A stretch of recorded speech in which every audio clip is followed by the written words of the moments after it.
Nos preparamos para los viajes espaciales, conocemos los últimos avances de la medicina y nos enteramos de los nuevos algoritmos que se están usando. Activa tu inteligencia artificial, porque en Aire Fresco es hora de conversar con los expertos, junto a Polo Ramírez y Francisco Aravena. Todos los días, martes y jueves, estamos aquí junto a Pancho Aravena para hablar de ciencias. Y hoy no es la excepción. No es la excepción, ¿Cómo estás, exactamente. Pancho? Muy bien, ¿y tú? Todo bien, gracias. Oye, vamos a hablar del iguanodón. ¿Ya? Como tú bien sabes, Polo, Es un dinosaurio, o fue un dinosaurio que fue bautizado como tal en 1825. La investigación de la que vamos a hablar no es tan antigua, en todo caso. Ya. Sí tiene sus años, ¿eh? Es de alrededor del año 2016, pero la vamos a traer a la mesa, a colación, básicamente porque es uno de los capítulos que muy bien describe, narra, escribe nuestro investigador invitado de hoy, el investigador del Centro Interdisciplinario de Neurociencias de Valparaíso, amigo nuestro ya de la casa, ¿no? Sí, pues. Un día podríamos ir a hacer el programa desde ahí. Hoy no sería malo. Con el doctor Latorre. Con el doctor Latorre, sí, pues. Sería un gusto. Sí, pues. Muy bonito ahí. Cuando inauguran el No, edificio... yo creo que hay que ir antes, hay que ir antes, porque eso sí. se va a demorar. Eso se va a demorar. Exactamente.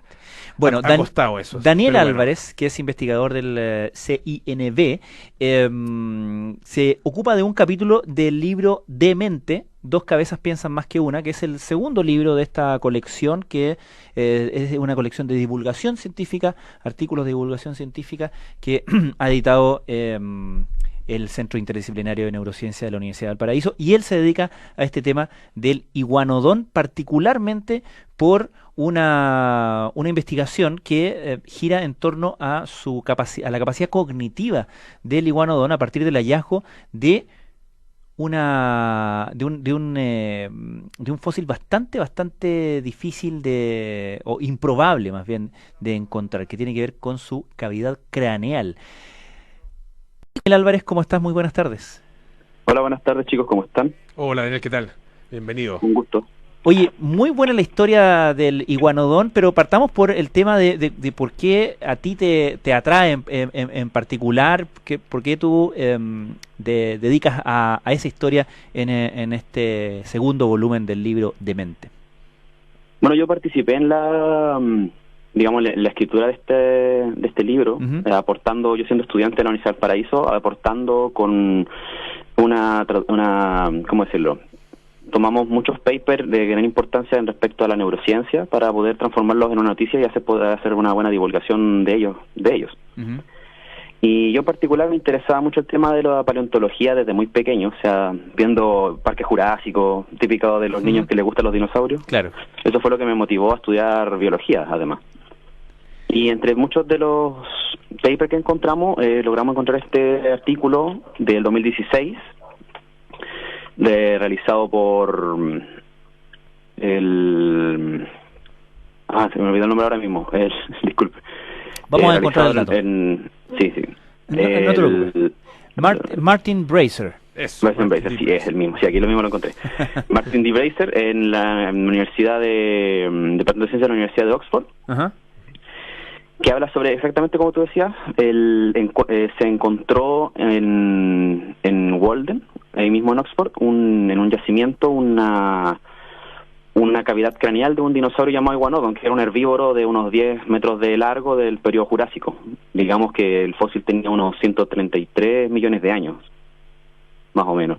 Y lo interesante del fósil, lo que brindó tanta información, es que es muy complicado que la cavidad craneal, e incluso partes blandas como el cerebro, por lo menos las pequeñas partes deben conservarse, porque el tejido blando Claro. es muy complicado que se fosilice, muy complicado.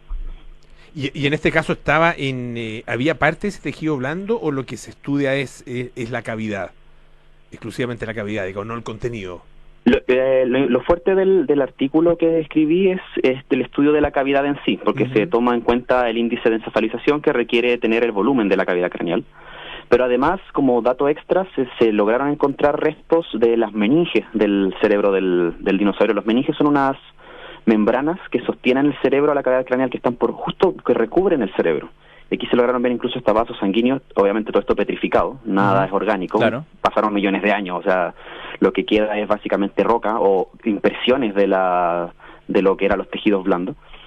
Y se pudo saber muchos datos, como el tamaño del cerebro, partes como el hipotálamo, saber cómo era la estructura de los meninges. De hecho, se logró comprobar de que el cerebro era muy parecido a lo que es el cerebro de sus parientes actuales más cercanos, que son los cocodrilos. Es bien impresionante el ejercicio que se hace a partir de restos que para un ojo inexperto puede ser una, no sé, un pedazo de roca, ¿no es cierto? Una piedra o un fósil, pero sin que nos entreguen ninguna información. Y en el caso del análisis que hacen los paleontólogos a este nivel, es impresionante la cantidad de información que se obtiene de ahí y la cantidad también de inferencias que se hacen. Y uno se pregunta, bueno, de la imagen que nos hemos creado de los dinosaurios, ¿qué hay de realidad y qué hay de invención simplemente? Porque, claro, tú mencionabas Jurassic Park, ¿no es cierto? Y claro, en la propia película se hacen también, se parte de conceptos que es ficción, ¿no es cierto? Que es imaginario, la manera como se obtienen este ADN de los dinosaurios, pero también en la recreación hay mucho estudio paleontológico y mucha base científica también. Aquí es digamos, parte también del tipo de trabajo que hace el autor del libro de Jurassic Park. ¿Qué elementos fundamentales de lo que sabemos, Daniel, de los dinosaurios te parece a ti que están asentados y sobre los cuales no hay ninguna duda? Por ejemplo, uno de los más interesantes, y no es tan nuevo, pero es complicado que todo lo que es la cultura general, la cultura popular se siente, es la idea de que las aves son actualmente dinosaurios que no se extinguieron. Claro. Ya que están dentro del grupo de los dinosaurios y se descienden de un grupo de dinosaurios terópodos llamados celurosaurios, en el cual está incluido Tiranosaurio Rex, por ejemplo. Sí, hay un investigador chileno que ha trabajado mucho en eso, ¿no? No me acuerdo ahora el nombre, pero hay un investigador chileno que ha indagado particularmente en ese vínculo entre las aves y los dinosaurios, ¿no? Que ha hecho incluso embriones. Sí, él es Vargas, Alexander Vargas. Alexander Vargas, sí. Correcto, sí. Sí, él es el líder del laboratorio de ontogenia y filogenia de la Universidad de Chile. Ellos han trabajado trabajando en el vínculo entre aves y dinosaurios, claro, manipulando embriones de pollo generalmente, que es lo que más se usa.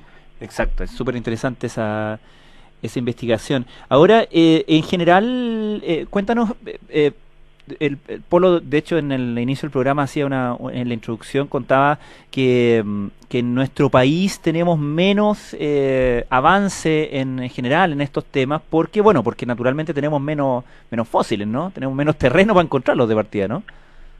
Sí, Chile es interesante porque igual la paleontología en Chile sí es verdad, está todavía bien restringida, pensando incluso que tenemos un grande de la paleontología al lado que es Argentina, que es un centro mundial de paleontología. Pero tiene que ver con su extensión de territorio, ¿no?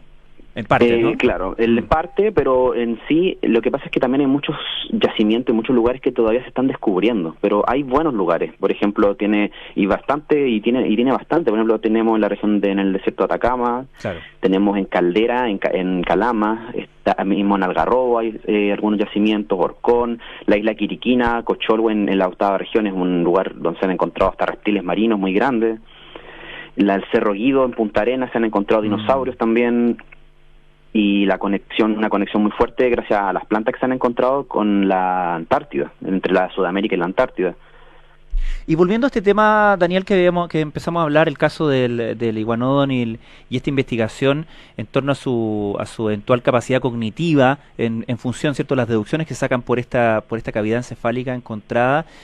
Hablamos de lo improbable que es encontrar un resto así. El hecho de que se haya conservado nos enseña algo respecto de terrenos en los cuales sí puede haber fósiles que antes hubiéramos pensado que no hay ninguna posibilidad de encontrar como ciertos restos. Lo que ocurre con los fósiles, para que uno encuentre un fósil de cualquier organismo, que recordemos que un fósil no es solo dinosaurio, es el resto de cualquier organismo del pasado que falleció y que ha logrado fosilizarse hasta nuestros días. La fosilización en sí es un proceso en el que la materia orgánica se transforma en una roca. Ujú. Puede ser tanto directamente, o sea, tener el hueso que se permineraliza, donde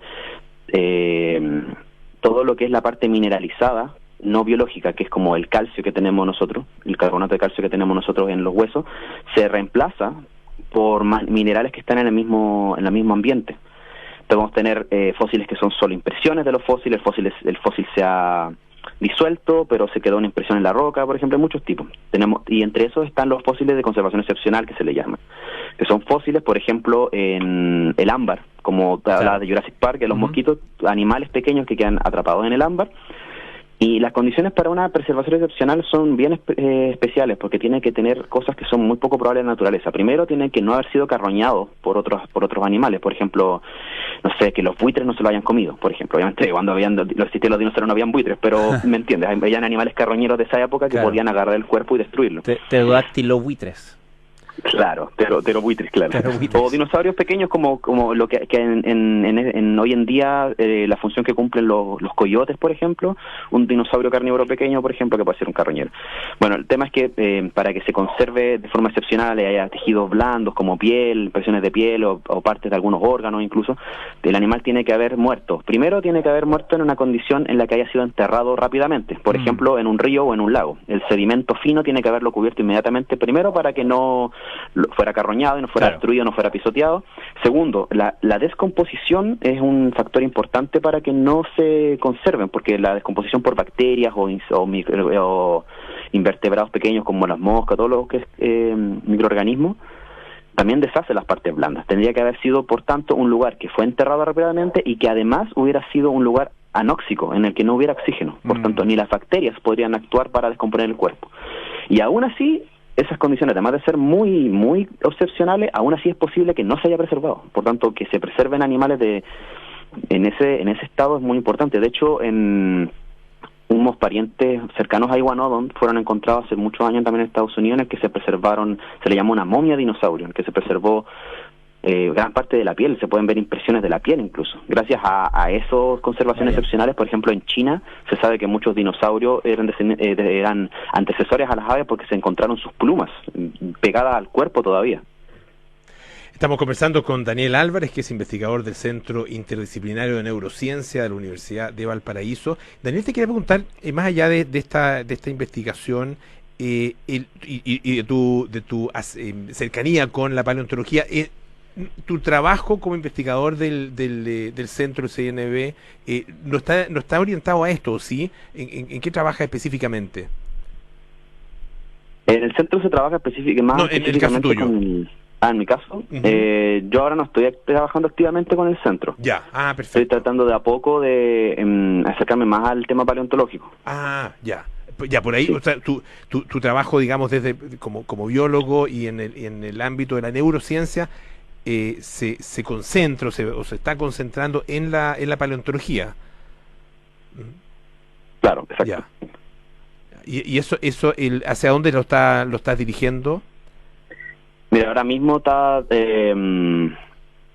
estoy buscando hacer pasantía en el Museo de Santiago por ahora. El problema es que yo salí hace muy poco de la universidad, como el 2019. Perfecto. Que fue antes del estallido y antes del todo el tema del COVID, y ha sido muy complicado. El tema para los científicos ha sido muy complicado. Para los científicos se complicó y especialmente para los científicos que están un poco en la etapa tuya, ¿no? Que saliendo de la universidad y comenzando ya el trabajo, yo me imagino, no sé, de búsqueda de posgrados y de insertarse también en algunos proyectos de investigación, ¿no? Sí, ha sido bastante difícil, muy difícil, porque todo el tema de los centros donde se hacen estudios al respecto, como el Museo de Santiago, por ejemplo, la Universidad de Valdivia, están todos con aforos, todo siempre cerrado, los profesores están muy atareados con todos los temas de los alumnos que ya están ahí, entonces ha sido bastante complicado. Daniel, pero tampoco se va avanzando en el tema. Muy corto, porque ya estamos llegando al final, pero quería preguntarte a propósito de estos hallazgos. Como decía Polo, de repente uno se imagina, y me imagino como la angustia de los especialistas, de los investigadores, de la posibilidad de que alguien se tope con una muestra que sea relevante, un fósil, qué sé yo, y lo descarte como, qué sé yo, cualquier piedra, basura incluso, haga patito, o tagüitas, como la, dicen en el sur. la destroce, la deje en cualquier parte, en el fondo, que no se cuide, sobre todo pensando en cosas que no son el hueso gigante que uno se imagina, que es como evidente que se ha encontrado un fósil de dinosaurio, ¿no? De repente hay cosas que son muy finas y que a ojos de especialistas son de un valor gigante, pero que para cualquier mortal, digamos, ni siquiera es algo, digamos, es algo más allá de un pedazo de piedra, de tierra. En ese sentido, ¿cuál es la manera de procurar que tengamos como, no sé si como sociedad o como personas naturales, digamos, como un mejor ojo, entrenamiento a la hora de maniobrar con esto? ¿O es parte nomás del azar en esta ciencia? En realidad, muchas veces uno piensa que son los mismos especialistas los que encuentran los fósiles, pero realmente la mayoría de los fósiles grandes o muy importantes son encontrados por gente común muchas veces. Exacto, es el susto que uno da, ¿no? Claro. Podría haberlo descartado a esa persona. Lo que ocurre es que muchas veces, claro, depende de la persona si es que logra identificar, mira, eso es un hueso, podría ser de alguna cosa. Pero también hay una, digamos, hay gente que se dedica sabe cómo son a ciertos fósiles, por ejemplo, fósiles de concha, las sabe buscar, las busca y por ejemplo, las revenden o las regalan o las tienen en sus casas. Hay que recordar que la ley en Chile es muy estricta con respecto a ese tema. Todo lo que es patrimonio natural y nacional lo ve el Consejo de Monumentos Nacionales, y la ley es súper estricta, o sea, es ilegal sacarlos, venderlos o tenerlos en tu casa. Lo que se debe hacer es que si se encuentra un lugar en el que uno cree o sospecha que puede ser un fósil, incluso cosas arqueológicas como de pueblos originarios, alguna cosa como cerámica, lo que es artesanía, todo el tema, todo lo ve el Consejo de Monumentos Nacionales, y lo ideal es que se avise a las autoridades pertinentes para que ellos puedan, con sus protocolos, sus conocimientos, puedan sacarle mayor provecho, porque las piezas fósiles o arqueológicas es muy importante entender el contexto en que están, en qué lugar, en qué roca, cómo están dispuestos, y eso se pierde. Casi todo eso se pierde cuando tú sacas el fósil y te lo llevas a tu casa. Perfecto, le queremos agradecer muchísimo a Daniel Álvarez y recomendar además este libro, Demente, dos cabezas piensa más que una, que es el segundo libro de esta colección del Centro Interdisciplinario de Neurociencia de la Universidad de Valparaíso. Daniel, un abrazo grande, muchas gracias, mucha suerte. Muchas gracias, que estén bien, buenas tardes. Gracias, chao. Pancho, nos vemos. Un gusto, nos vemos. Esté muy bien, gracias, ya viene carta.